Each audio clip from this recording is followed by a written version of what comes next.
बच्चों हम पढ़ रहे हैं कक्षा 9वीं की क्षितिज भाग 1, जो कि कक्षा 9वीं के लिए हिंदी की मुख्य पाठ्य पुस्तक है। और इसके अंतर्गत आज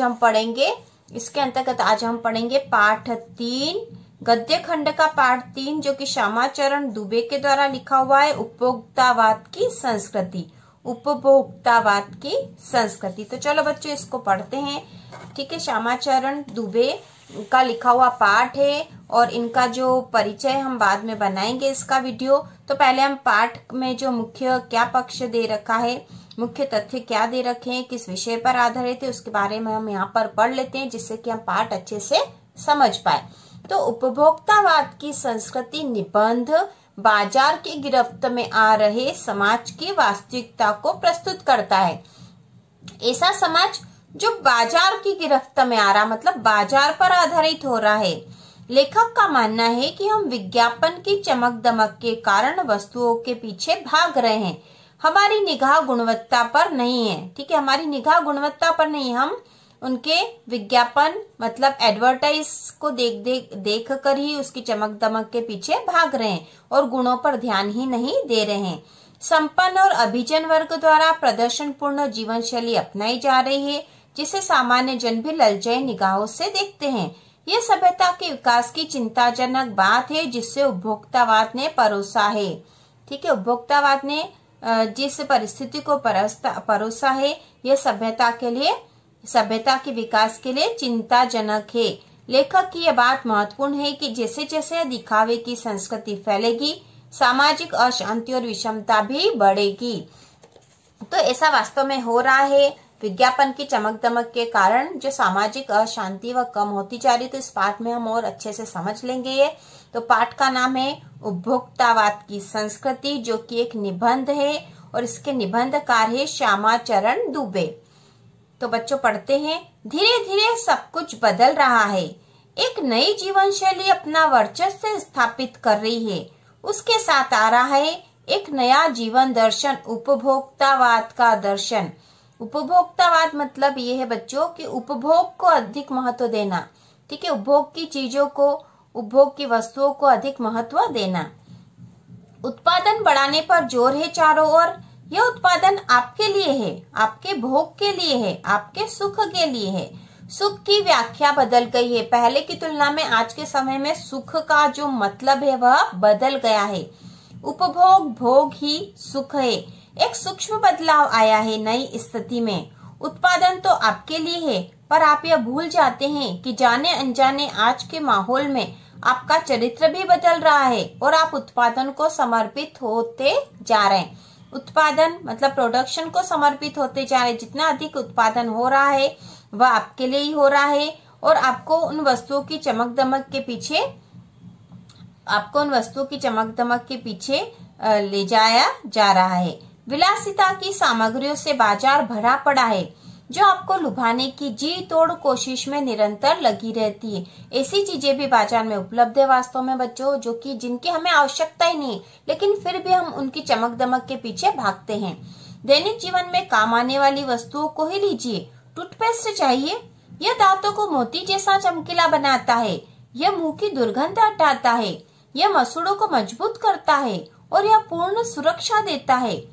वह सब करके जो 3-4 पेस्ट अलग अलग करते हैं, किसी पेस्ट का मैजिक फार्मूला है।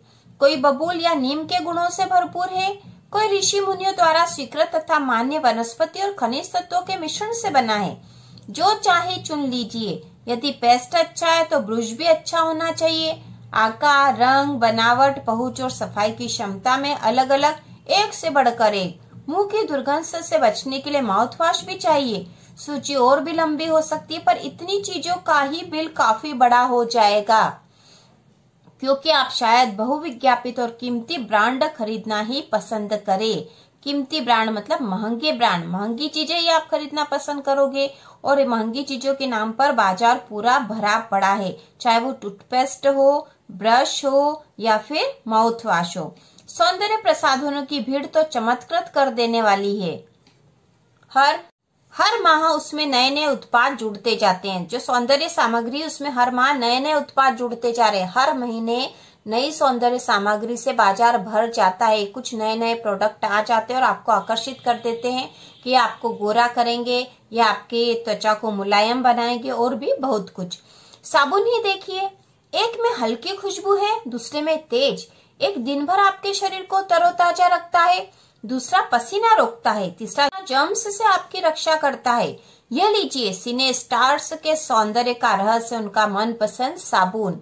तो इस प्रकार के साबुन आते हैं जो फिल्मी सितारे जिनका विज्ञापन करते हैं और वो उनके मनपसंद साबुन होते हैं, ऐसा उसमें बतलाया जाता है ताकि वह सामान्य जनता को आकर्षित कर सके। सच्चाई का अर्थ समझना चाहते हैं, यह लीजिए। शरीर को पवित्र रखना चाहते हैं, यह लीजिए शुद्ध गंगा जल से बनी साबुन। चमड़ी को नर्म रखने के लिए यह लीजिए। महंगी है पर आपके सौंदर्य में निखार ला देगी। तो इस तरह से अलग अलग विज्ञापन जगत में उपलब्ध है जो लोगों को आकर्षित करते हैं। अलग अलग प्रकार की सामग्री से पूरा बाजार भरा पड़ा है। संभ्रांत महिलाओं की ड्रेसिंग टेबल पर 30-30 हजार की सौंदर्य सामग्री होना तो मामूली बात है।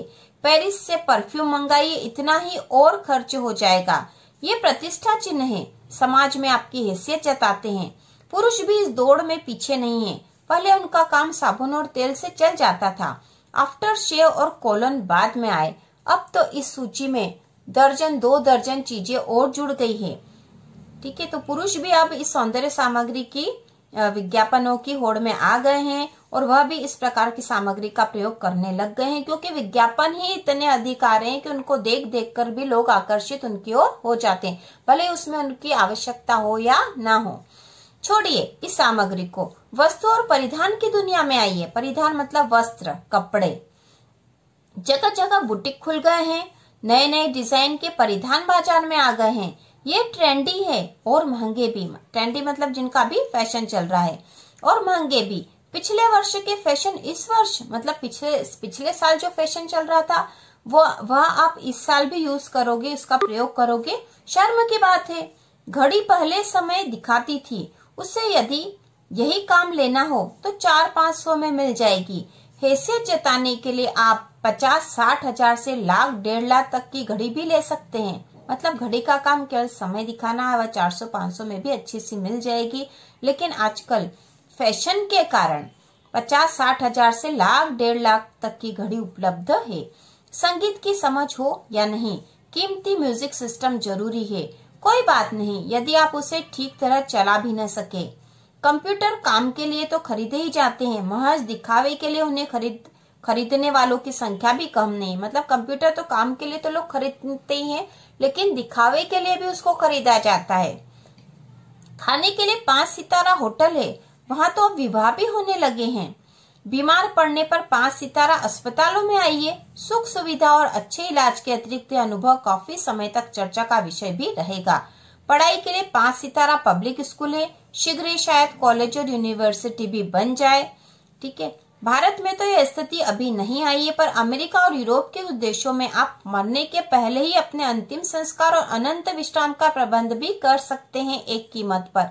मतलब भारत में ऐसा नहीं आया अभी तक, यह फैशन नहीं चला, लेकिन विदेशों में तो, अमेरिका और यूरोप में तो ऐसा भी है कि आप अपने अंतिम संस्कार और अनंत विश्राम का प्रबंध भी, मतलब आखिरी समय की स्थिति क्या होगी आपकी, उसका भी आप एक कीमत देकर उसकी भी व्यवस्था कर सकते हो।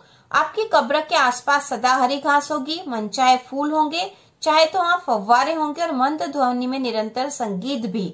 तो ऐसी सुविधा भी मिल रही है लोगों को विज्ञापन की दुनिया में और उपभोक्तावाद की संस्कृति में। कल भारत में भी यह संभव हो सकता है।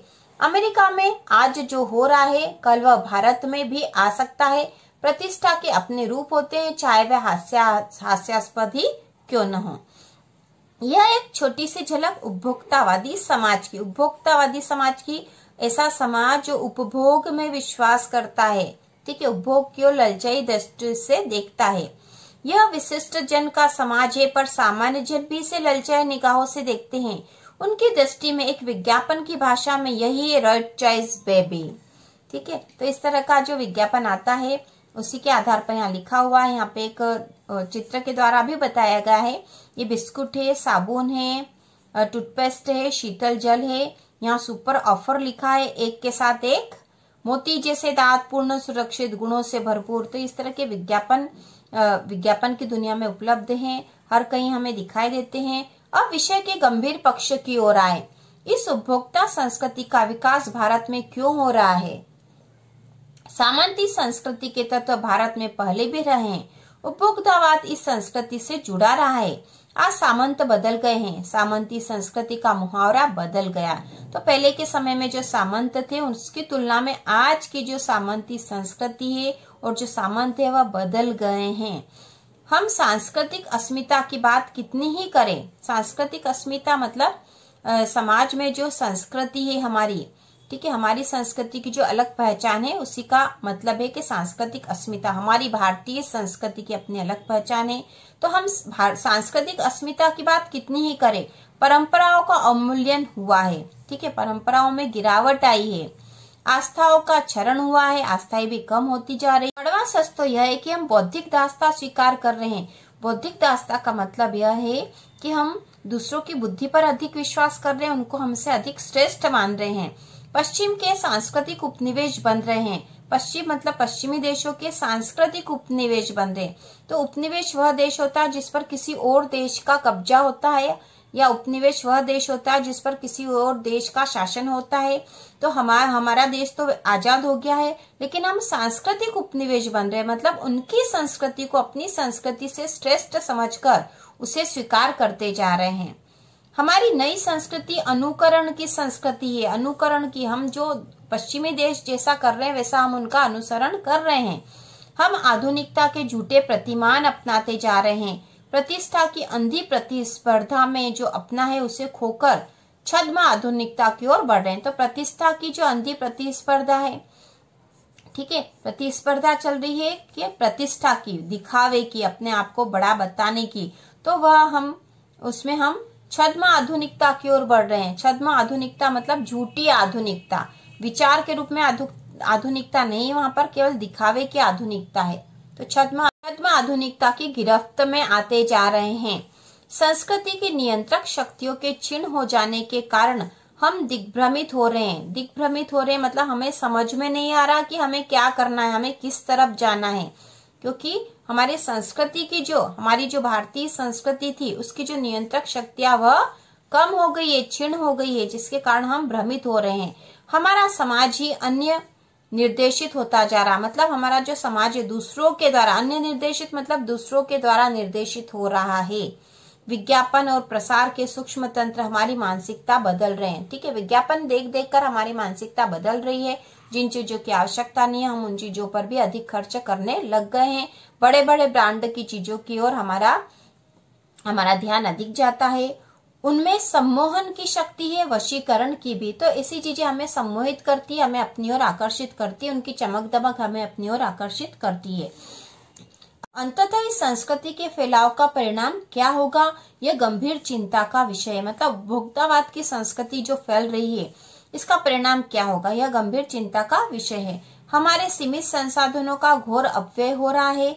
जीवन की गुणवत्ता आलू के चिप्स से नहीं सुधरती, न बहुविज्ञापित शीतल पेय से। मतलब जीवन की जो गुणवत्ता है वह आलू के चिप्स से या शीतल पेय के बहुत सारे जो विज्ञापन आते हैं उनसे नहीं सुधरेगी। भले ही वे अंतर्राष्ट्रीय हो, पिज्जा और बर्गर कितने ही आधुनिक है वे कूड़ा खाद्य, ठीक है, भले ही वो कितने ही आधुनिक है पिज्जा और बर्गर, लेकिन कैसा है, कूड़ा खाद्य है। समाज में वर्गों की दूरी बढ़ रही है, सामाजिक सरोकारों में कमी आ रही है। जीवन स्तर का यह बढ़ता अंतर आक्रोश और अशांति को जन्म दे रहा है। जीवन स्तर का बढ़ता जो अंतर है, जीवन स्तर में जो अंतर आ रहा, मतलब जो अमीर और गरीब के बीच में सांस्कृतिक स्थिति में अंतर आता जा रहा है, जिससे कि समाज में आक्रोश और अशांति को जन्म दे रहा है। जैसे जैसे दिखावे की संस्कृति फैलेगी सामाजिक अशांति भी बढ़ेगी। दिखावे की संस्कृति फैलने से सामाजिक अशांति बढ़ने लग जाएगी। हमारी सांस्कृतिक अस्मिता का ह्रास तो हो ही रहा है। हम लक्ष्य भ्रम से भी पीड़ित हैं, मतलब हमें लक्ष्य भी स्पष्ट नहीं है। हमारी सांस्कृतिक अस्मिता, सांस्कृतिक स्थिति जो है उसका भी ह्रास हो रहा है, हमारा लक्ष्य भी भ्रमित हो रहा है। विकास के विराट उद्देश्य पीछे हट रहे हैं, मतलब हम जो विकास करना चाहते हैं, जो बड़े बड़े उद्देश्य थे उनसे हम पीछे हटते जा रहे हैं। हम झूठी तुष्टि के तात्कालिक लक्ष्यों का पीछा कर रहे हैं। ठीक है, तात्कालिक छोटे छोटे लक्ष्यों का पीछा कर रहे हैं, वो भी झूठी तुष्टि के। मर्यादाएं टूट रही है, नैतिक मानदंड ढीले पड़ रहे हैं, व्यक्ति केंद्रिकता बढ़ गई। मतलब यह है कि व्यक्ति केवल अपने ऊपर ही ध्यान दे रहा, उसका समाज या देश के विकास से महत्व नहीं रहा उसके लिए। स्वार्थ परमार्थ पर हावी हो रहा है। स्वार्थ परमार्थ मतलब दूसरों के ऊपर जो उपकार करने की भावना होती है, उसके ऊपर स्वार्थ हावी हो रहा है। ठीक है, कोई दूसरों की मदद नहीं करना चाहता है। भोग की आकांक्षा आसमान को छू रही है ना। हर जो व्यक्ति है भोगवादी होता जा रहा, उसे अधिक से अधिक चीजों की आवश्यकता है। किस बिंदु पर रुकेगी यह दौड़? गांधी जी ने कहा था कि हम स्वस्थ सांस्कृतिक प्रभावों के लिए अपने दरवाजे खिड़की खुले रखें, पर अपनी बुनियाद पर कायम रहे। ये गांधी जी का जो विचार था कि हम अपनी बुनियाद पर कायम रहे, भले ही हम सांस्कृतिक प्रभाव के दरवाजे खिड़की तो खुले रहे। मतलब संस्कृति से हमारा मेल मिलाप, दूसरे देशों की संस्कृति से हमारा मेल मिलाप तो बना रहे, लेकिन हमारी बुनियाद पर हम, जो हमारी नींव जिस पर खड़ी है, उस पर हम कायम रहे। उपभोक्ता संस्कृति हमारी सामाजिक नींव को ही हिला रही है। यह एक बड़ा खतरा है, भविष्य के लिए एक बड़ी चुनौती है। तो इस प्रकार इस जो निबंध में उपभोक्तावाद की संस्कृति से हमारे देश को क्या नुकसान हो रहा है, उपभोक्तावाद की संस्कृति कैसे एक आम व्यक्ति को अपनी ओर आकर्षित कर रही है, नए नए ऑफर देकर, उनकी चमक दमक देखकर हर व्यक्ति उसकी ओर आकर्षित हो रहा है, और इसके द्वारा हमारे देश के जो विकास के बड़े बड़े लक्ष्य थे वो पीछे रह गए हैं। तो इस प्रकार इस निबंध में इस बारे में बताया गया है।